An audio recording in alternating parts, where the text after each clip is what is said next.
다음과 같이 직육면체 모양의 그릇에 물이 1cm 높이만큼 들어 있습니다. 이 그릇의 밑면의 가로가 4cm, 세로가 3cm, 높이가 5cm인 직육면체 모양의 막대를 그릇의 바닥에 닿을 때까지 수직으로 넣으면 막대를 넣은 후에 물의 높이는 몇 cm가 되는지 구하시오. 그렇다면 이 막대가 들어감으로 인해서 물의 양은 변하지 않죠.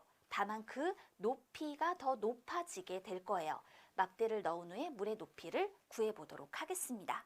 문제를 해결하기에 앞서서 살펴두어야 할 원리가 있습니다. 우선 물의 높이가 같은 경우 한번 볼게요. 이 물의 높이가 같은 경우 담긴 물의 부피의 비는 어떻게 구할 수 있을까요? 그렇다면 담긴 물의 부피는 직육면체 부피를 구하는 것과 같으니까 자, 가로 곱하기 세로. 그럼 이게 밑넓이죠. 거기다가 높이를 곱하면 되고 나도 마찬가지예요. 가로 곱하기 세로, 즉 밑넓이의 높이를 곱하면 되는 거예요. 그렇다면 담긴 물의 부피의 비는 결국 높이가 같기 때문에 자, 가와 나의 이 밑넓이의 비와 같게 되는 것이다 라는 걸 알 수 있죠. 물의 높이가 같은 경우는 바로 이와 같은 관계가 성립하게 됩니다. 그런데 지금 우리는 물의 양이 같은데 높이가 다른 경우를 만나고 있잖아요. 그렇다면 이걸 한번 보세요. 물의 양이 같은 경우, 자, 물의 양은 변함이 없습니다. 그렇다면 예를 들어 그 물의 양을 40이라고 해볼게요. 그랬을 때 그릇의 밑면의 넓이를 보았더니 이렇게 10과 20이더라고요. 예를 들어 생각해 보는 거예요. 그렇다면 이때 각각의 높이, 여기서 이 높이는 4가 되어야 하고 여기 이 나에서 물의 높이는 뭐가 되어야 하나요? 바로 2가 되어야 하는 거죠. 밑넓이의 높이를 곱하였을 때 부피가 나오는 거니까요.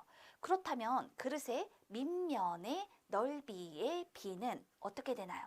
그릇의 밑면의 넓이의 비는 그렇죠. 10대 20이니까 1대 2와 같잖아요. 그런데 이때 높이의 비를 생각해 보니 4대 2, 즉 2대 1과 같더라. 밑면의 넓이의 비는 1대 2이고 이때의 높이의 비는 2대 1이 되는 것이다. 자, 해결이 되었죠? 밑면의 넓이의 비와 이때 높이의 비는 어떠한가요? 그래요. 서로 반대가 되는구나 라는 것을 알 수 있어요. 이 원리를 활용하여서 주어진 문제를 해결해 보려고 합니다. 그럼 문제 한번 해결해 봅시다. 이 경우는 물의 양이 변하지 않는데 높이만 달라지는 경우예요. 그렇다면 막대를 넣기 전에 밑넓이는 4 곱하기 6 해서 24제곱센티미터예요. 그런데 막대를 넣었어요. 막대를 넣고 나면 어떻게 되는 걸까요?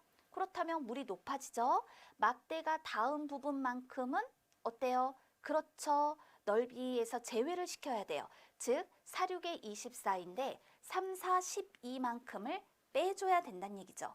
그랬을 때 그 밑넓이는 12제곱센티미터가 되더라. 그렇다면 우린 이렇게 표현할 수 있겠네요. 막대를 넣기 전의 밑넓이 대 그 다음에 막대를 넣은 후 밑넓이.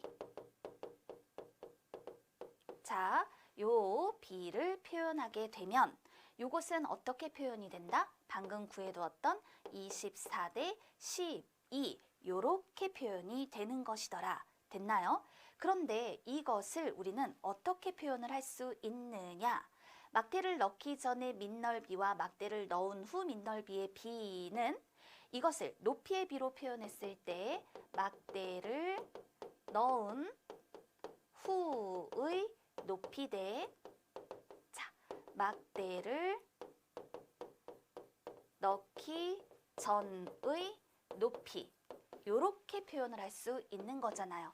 막대를 넣기 전에 밑넓이와 막대를 넣은 후 밑넓이의 비의 그 비의 반대가 결국 막대를 넣은 후의 높이 대 막대를 넣기 전에 높이와 같게 되는 것이다 라고 앞서 얘기를 했으니까요. 물의 양이 변함이 없을 때 말입니다.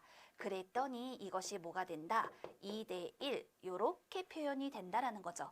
24 대 12는 2 대 1과 같잖아요.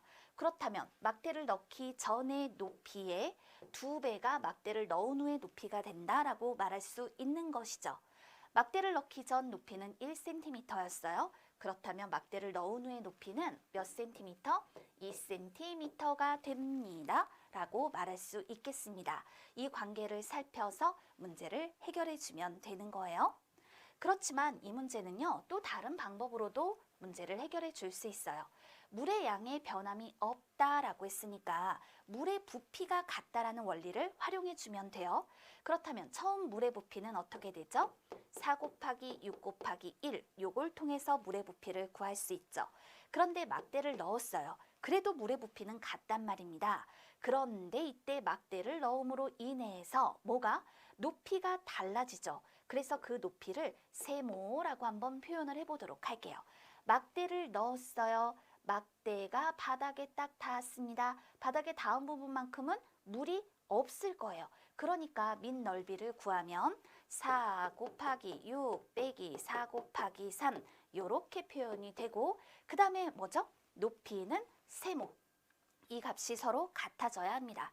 따라서 24는 46의 24에서 43, 12를 빼니까 12 곱하기 세모와 같아져야 하고 따라서 세모는 2가 되는 것이더라. 그러니까 이렇게 2를 써넣어주면 막대를 넣은 후 물의 높이가 2cm가 된다라고 답할 수 있겠죠. 다양한 방법들을 생각하여 문제 해결해 보세요.